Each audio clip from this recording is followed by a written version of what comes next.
Bem, meus queridos, hoje, como eu disse no início, a liturgia nos ajuda a refletir e pensar a palavra de Deus e a sua ação na nossa vida, não é? A primeira leitura de hoje nós temos esse texto que é bonito e encantador, porque nós vemos um povo que estava sedento pela palavra de Deus e vinham de um momento difícil da história, não é? Lemos um texto retirado do livro de Neemias e o contexto é o seguinte: o povo tinha acabado de voltar do exílio da Babilônia, a cidade ainda estava destruída no processo de reconstrução, muita pobreza e exploração da parte dos mais ricos com os mais pobres, não é? E o rei daquela época autorizou um judeu da alta corte, chamado Neemias, a voltar para ajudar a se reestruturar.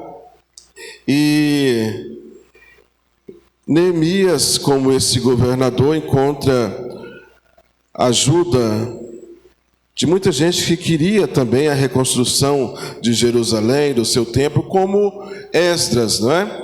Esse sacerdote, escriba. Então, nesse processo da reconstrução de Jerusalém, do templo, eles também querem reconstruir a identidade religiosa daquele povo, não é? E hoje nós vemos a centralidade da palavra de Deus nesse processo. É bonita a narrativa, como eu havia dito, porque, veja só, fala que Esdras sobe no púlpito, não é? Que foi feito para ele ler a palavra de Deus, proclamar a palavra de Deus. Um estrado feito de madeira colocado ali no meio do povo, e conta que ele começou a ler no começo da manhã e terminou somente ao meio-dia de ler a palavra de Deus. Os estudiosos dizem que provavelmente estava lendo o livro de Deuteronômio, não é? E olha, a parte da manhã inteira lendo a palavra de Deus, e o povo, homens, mulheres e crianças que conseguiam compreender, estavam ali atentos durante todo esse tempo. E olha, não foi colocado cadeirinhas para ele, não é? Como hoje, se tem algum evento, o povo espera, né? Lá deve ter umas cadeirinhas de plástico, pelo menos, para o povo sentar, uma tenda montada, não é? E água e banheiros químicos, não é? Não é? Apenas esse estrado colocado para Esdras fazer a leitura, e o povo ali debaixo do sol ouviam atentamente a palavra de Deus.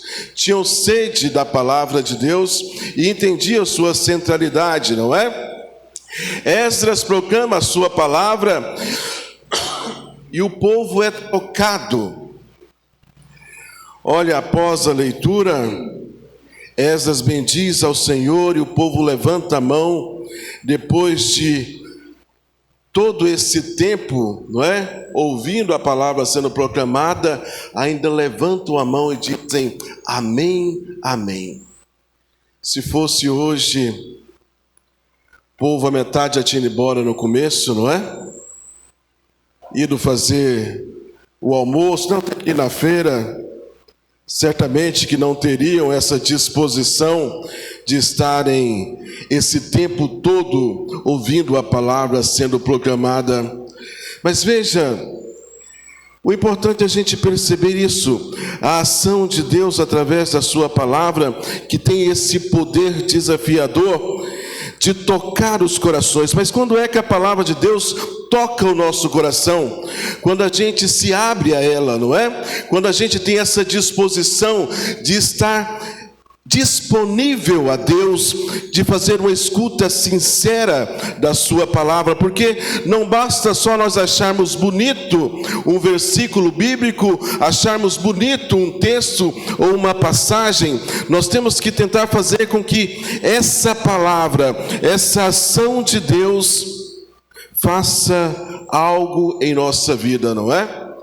Mas isso se dá a partir do momento que eu tenho essa disposição de estar à escuta, de deixar que a palavra permeie a minha vida. E aí sim, nós podemos ter essa mesma reação desse povo, não é? Que chorava, e não é um choro ruim, é um choro daqueles que entendiam a profundidade daquilo que havia sido dito, que era a palavra de Deus, que era para o bem daquele povo, como pode ser para o bem de cada um de nós, não é? E no finalzinho do texto que nós lemos, nós vemos Neemias despedindo o povo e dizendo: olha, voltem para sua casa, comam carnes gordas, não é? Bebidas doces, porque é um dia de alegria. E se seus vizinhos e parentes não tiverem isso, partilhem com eles. Ou seja, partilhem dessa alegria, não é? A alegria da palavra de Deus anunciada. Olha, meus irmãos, é como se nós viéssemos aqui e ouvíssemos a palavra de Deus, e isso tem que frutificar na nossa vida, não é? A palavra de Deus deve ser algo que deve permear toda a nossa ação litúrgica e a nossa vivência como cristão. Veja que tudo depende da palavra de Deus. A palavra é que permeia as nossas celebrações, é a palavra de Deus que está no centro dos nossos encontros, seja uma novena, seja um encontro de família, tudo que a gente vai fazer, mesmo um terço que a gente reza, ali está a palavra de Deus, porque quando nós contemplamos os mistérios, ali é a palavra de Deus, não é? Então toda a nossa religiosidade tem como centro a palavra de Deus, então não dá para a gente não experimentar isso, não é? Não começar a prestar atenção em tudo que a palavra de Deus representa na nossa vida e no nosso ser cristão. E se hoje nós nos dizemos cristãos, é por causa da palavra de Deus, não é? Olha, sabe que a nossa liturgia de hoje,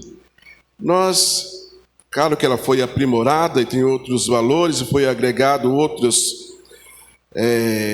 outro fundamento, não é? Que é Jesus Cristo, mas a nossa liturgia tem uma herança muito dos judeus, não é? A liturgia da palavra que nós proclamamos hoje é uma herança dos judeus. Veja, esse texto tirado do livro de Neemias, no contexto de uns 600 anos antes de nosso Senhor Jesus Cristo, já se fazia a liturgia da palavra, né? Podemos dizer assim. Lia-se a palavra, proclamava a palavra de Deus, e depois fazia-se um comentário, podemos dizer uma homilia, não é? Coisa que Jesus também vai fazer no evangelho de hoje, não é? Quando ele adentra a sinagoga, ele lê a palavra de Deus e ele a comenta, não é? Faz uma homilia. Então nós temos essa herança. Veja que nas sinagogas, no tempo de Jesus, acontecia a liturgia da palavra, e no templo lá em Jerusalém acontecia a liturgia do sacrifício, a liturgia eucarística, né? E nós agregamos essas duas coisas nas nossas celebrações, nas nossas missas. Veja, o evangelho de hoje é um texto também de muito ensinamento, não é? A liturgia da palavra, a liturgia da Santa Igreja quer que a gente cresça na fé, quer que a gente aprenda. Então ela colocou o evangelho de hoje dividido em duas partes, não é? Nós temos a primeira parte, que é o prólogo do evangelho de São Lucas, e a segunda parte, um pedaço do capítulo 4 do seu evangelho, não é? Por que colocou-se esse prólogo, ou seja, essa pequena introdução, vamos dizer assim, do evangelho? Para nos mostrar um pouquinho, né, para a gente aprender a construção da palavra de Deus, do próprio Evangelho. A gente vê ali o intuito pelo qual São Lucas escreve o seu Evangelho, não é? Ele vai dizer, olha, muitos já tentaram escrever algo a respeito de tudo que nós estamos vivendo aqui, ou seja, sobre os ensinamentos de Jesus, sobre a reunião que se fazia e tinha como centro Jesus Cristo. Entenda que ali São Lucas escreve pelo ano de 80, mais ou menos, não é? Muitos dos apóstolos já tinham morrido, muitos daqueles que vivenciaram e fisicamente com Jesus Cristo já tinham morrido, não é? Já havia passado quase 50 anos, mais ou menos, depois da morte de nosso Senhor Jesus Cristo e a sua elevação aos céus. Então, veja, muitos das testemunhas oculares já tinham morrido. Por exemplo, São Paulo e São Pedro morrem por volta da década de 60, não é? Então eles vão escrever, Lucas vai escrever pelo ano 80, muitos já tinham partido. Então se tornava necessário escrever algo para reanimar a fé daquele povo que acabava já, olha, mas você conheceu Jesus Cristo? Como é que você fala isso, não é? Então, para reanimar a fé, São Lucas escreve essa carta e ele diz, olha, fiz uma pesquisa cuidadosa para escrever esse texto. Lucas também não conviveu com nosso Senhor Jesus Cristo, não é? Mas ele conviveu com São Paulo, com Pedro. E sabe, se vocês já leram o Evangelho de São Lucas, vocês vão ver que ele usa muito a figura de Maria, não é? Ele é, dos evangelistas, o mais mariano. Então, certamente que ele bebeu nessa fonte pegando informações de Maria a respeito de Jesus Cristo. Então veja que ele é cuidadoso e minucioso em tudo que ele escreve, e ele tem uma intenção e um objetivo, não é? Veja que não é uma cartinha qualquer que um evangelista escreve querendo falar algo sobre o seu personagem central, que é Jesus Cristo, mas há um intuito, há um jeito de escrever, há um objetivo. E ele escreve dizendo que é um tal Teófilo, não é? E aí os estudiosos têm duas explicações. Vai dizer que Teófilo é uma pessoa da comunidade dos cristãos, ao qual encomendou esse estudo, e talvez tenha pagado, né, para que se faça esse estudo. Ou seja, só alguém a quem São Lucas quer escrever, ou talvez seja um personagem fictício, porque o nome Teófilo, no grego, significa amigo de Deus, não é? E pode ser, sendo um nome fictício, pode ser para qualquer um de nós que nos consideramos amigos de Deus. Não é? Mas, veja, há um intuito na palavra de Deus, na escrita do evangelista, de mostrar também para nós, que somos amigos de Deus, quem é Jesus Cristo, não é? Quem é Jesus Cristo? Aí vem a segunda parte do evangelho, já no capítulo 4, não é? Onde fala que Jesus, cheio do Espírito, estava pregando em toda a Galileia e já começava a sua fama, fazia milagres, prodígios, e ele indo para a sua terra onde foi criado, lá em Nazaré, adentra a sinagoga no dia de sábado, e lá foi dado a ele um rolo da palavra de Deus, no livro de Isaías, não é? Eu falo rolo porque na nossa tradução está escrito livro, mas não existia livro naquela época, era um rolo grande, não é? Onde se escrevia os textos bíblicos. Dado a ele, ele achou ali, não sabemos se a liturgia daquela época, vamos dizer assim, já tinha preparado, não é? Essa leitura para Jesus fazer, ou se Jesus escolheu na hora. Talvez seria difícil para ele escolher na hora, né? Desenrolar aquele rolo, não sabemos, mas providencialmente Jesus lê Isaías 61. Esse texto belíssimo, não é? Onde vai dizer que o servo do Senhor vai libertar os cativos, restaurar as vistas daqueles que eram cegos, libertar os oprimidos. E é isso que Jesus faz, não é? Sabe, Jesus lê a palavra de Deus, mas se nós recordamos o Evangelho de São João, também no seu prólogo, nós vemos que Jesus é a própria palavra de Deus, não é? Ele é o Verbo eterno, Ele que estava desde o princípio, por Ele, para Ele, por Ele, e nele foram criadas todas as coisas.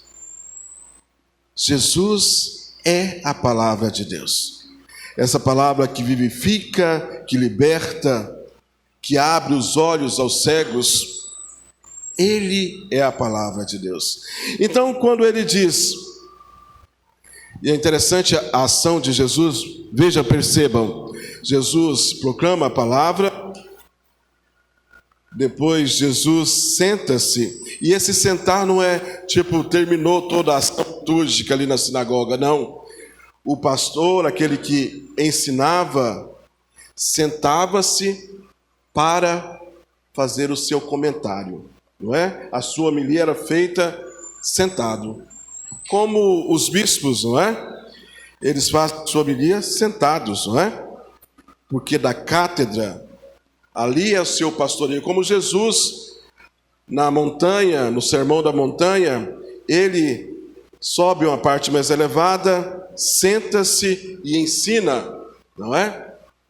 E ele comenta, hoje se cumpriu toda essa escritura.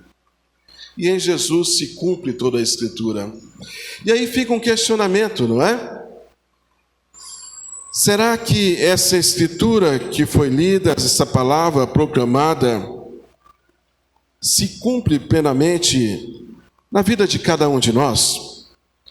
É um questionamento que nós devemos fazer, porque eu não me canso de repetir isso, não é?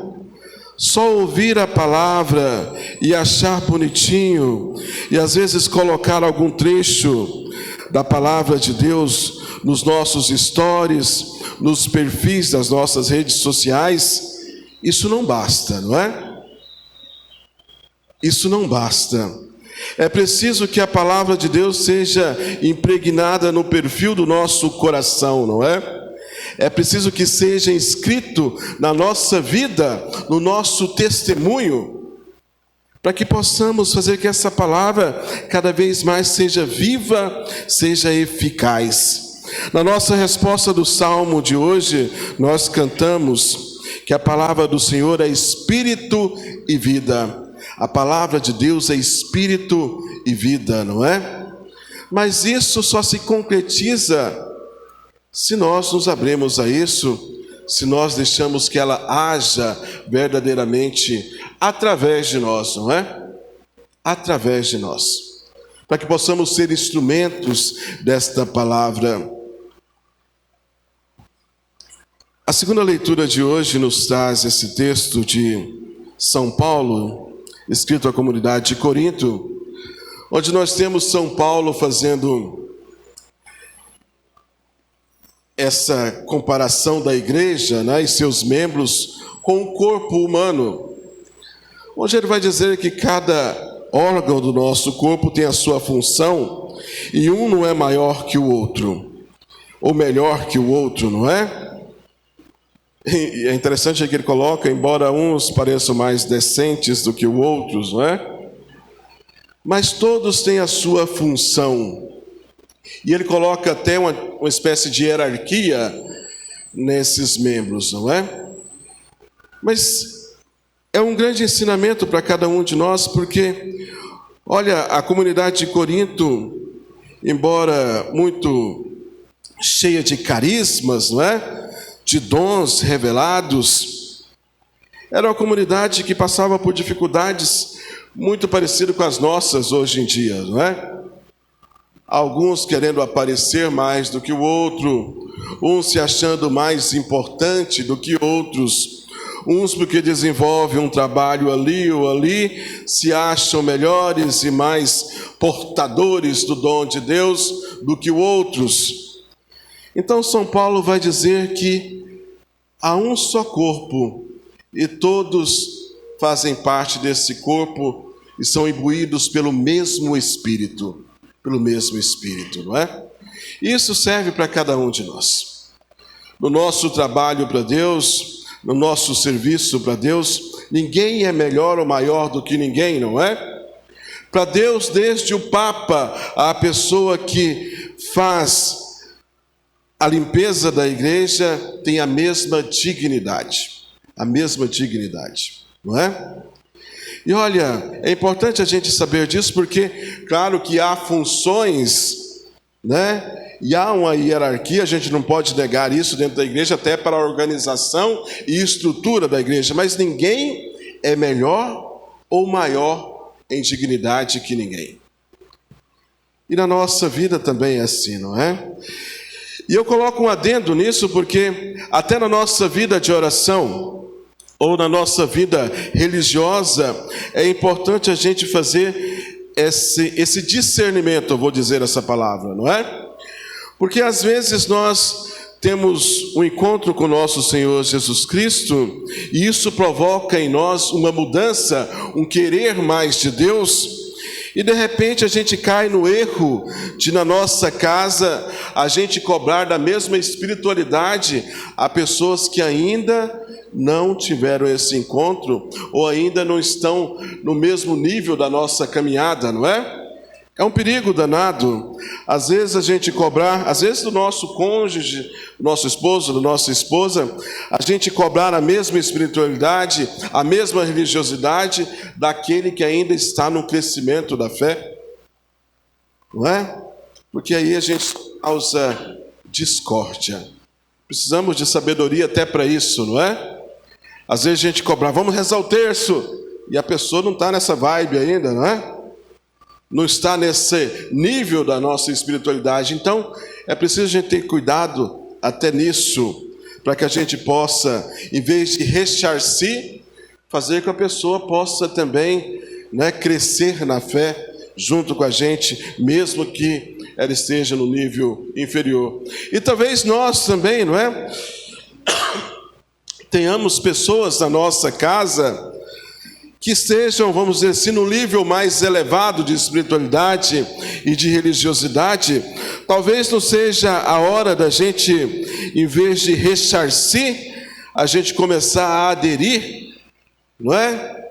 A gente pensar, olha, mas minha mãe reza tanto, meu pai ou aquela pessoa mais religiosa, será que isso é tão ruim? Porque às vezes a gente, principalmente na nossa juventude, né? A gente tem um olhar assim, meio rebelde quanto a essas pessoas, não é? Nossa, mas só reza, carola, né? Nossa. E agora está em voga a gente usar qualquer pessoa que vai muito à igreja ou está com o tercinho na mão, de repente vira radical, não é? Nossa, radical demais, não é? Talvez seja um olhar que a gente tenha que ter a essas pessoas, mas será que ela está tão errada assim em rezar, em buscar mais a Deus? Será que ela é radical assim? Ou será que sou eu que sou laico demais, não é? Ou será que sou eu que estou precisando dar uma sacudida na minha vida e colocar a palavra de Deus no centro da minha história, não é? São coisinhas que a gente tem que começar a pensar. O que a palavra de Deus é na minha vida? O que ela realiza, não é? E nós, cristãos católicos, nós somos danados de preguiçosos, não é? Nós temos a nossa Bíblia lá em casa, mas quantos de nós dá uma folheada nela de vez em quando, não é? Às vezes quando tem um encontro a gente leva, mas tirando isso, está lá com as páginas pregadas. Antigamente se abria a palavra de Deus, se colocava ela no instante, no Salmo 24, Salmo 91, não é? Não sei se vocês são dessa época, minha mãe fazia isso, não é? Essa página ficava até amarelinha, não é? as outras tudo pregadas, que nunca viram a luz do sol, né? Mas pelo menos essa estava aberta. Se a pessoa chegava lá, via, isso aí é católica, né? Palavra de Deus aberta, tem até uma velhinha do lado de vez em quando. Nunca leu aquilo lá, né? Mas está lá aberta. Hoje nem isso, né? Procurar a Bíblia no católico, deve estar lá, não sabe nem onde, né? Quando tem, não falou, tem no celular. O aplicativo do celular, você vai olhar lá, quantas visualizações teve no aplicativo da Bíblia? Uma ou duas, às vezes abriu por engano, né? Então, qual que é a centralidade que tem a palavra de Deus na nossa vida? É um questionamento que nós devemos levar para conosco, não é? Porque, olha, é uma graça que permeia gerações esse ensinamento, não é? E depois, quando nós tivermos o nosso encontro com Jesus Cristo, a palavra de Deus ainda vai continuar a dar ensinamentos, a levar Jesus Cristo, mesmo depois que nós formos, não é? E olha só a grandiosidade desse livro. Aqui eu estou falando do próprio escrito, não é? Nós temos textos que já passam de 5.000 anos. E ainda são textos tão atuais na nossa história, não é? É um livro cheio de livros que tem histórias, que tem a presença de Deus, que tem a ação de Deus na vida e na história de um povo, que apesar dos seus erros, quis amá-lo e quis ser guiado por esse Deus, não é? Nós temos um texto tão encantador que, apesar de todo esse tempo, ainda é o livro mais vendido no mundo. Depois de todo esse tempo, ainda pessoas se debruçam para estudar esses textos. Nós temos essa maravilha de nós termos acesso a esse livro, seja na internet, seja em qualquer livraria, seja em qualquer língua, seja em diferentes traduções, tudo para chegar ao nosso encontro, termos acesso e podermos experimentá-la na nossa vida. Mas parece que quanto mais fácil é, mais a gente negligencia, não é? Parece que quanto mais fácil, mais a gente deixa de lado.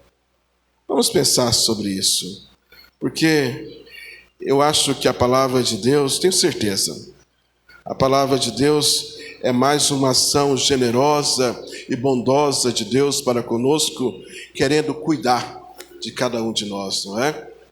Temos este livro, que não é somente um livro, é a palavra de Deus, com o intuito de nos guiar, nos conduzir, nos revelar Jesus Cristo. Amém?